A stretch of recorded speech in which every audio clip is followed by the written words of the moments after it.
चलतु आज आम बनवा कंकड़ा तरकारी। प्रथम कंकड़ा को नहीं भल भाव सफा कर धोई कड़े तेल पकई कंकड़ा को भाजी नवा। तापर आउ गोटे कड़े तेल नहीं तो किसी आलू कटा आलू नहीं आम भल भाव भाजीदे। से भजा जाइए कंकड़े किसी हल्दी गुंड और लुण पकई कंकड़ा को भल भाव भाजी रेडी करदे।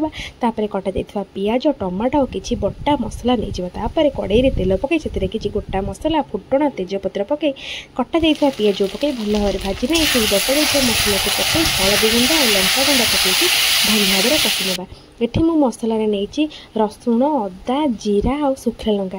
मु सुखला लंका एथिपाई नहीं टे मु राग अधिक खाइको पसंद करे। तापर से ही बटारे मु किछि कटा टमाटो और किछि लुण को नहीं पकई भल भाव कषि देछि। सेथिरे धनिया गुंड चिकेन मसला और गरम मसला पकई भल भाव मसला को कषि नहीं से कषा जाइथिबा मसला रे भजा जाइथिबा आलू को नहीं भल भाव कषि देछि।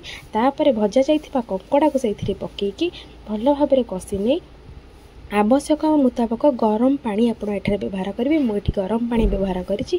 गरम पानी व्यवहार कले तरकारी बहुत भल लगे। तरकारी फुटी आसला आम से गरम मसला गुंड और धनिया पत्र दी रेडी करदे आमर गरम गरम कंकड़ा तरकारी। आउ एठी मु कंकड़ा टिके झोल रखा पसंद करछि कहीं मुझे आइंस हेल्ले डाली खाइबा पसंद करे ना। तेणुक कंकड़ा हो कि जेकोसी आमिष हो मुझे टिके झोल रखी खाइबा पसंद करे। गरम भात झोल टिके रखिले कंकड़ा तरकारी स्वाद तो आहरी बढ़ीज भात खाइबारे। एबे हम रेडी गला टेस्टी टेस्टी।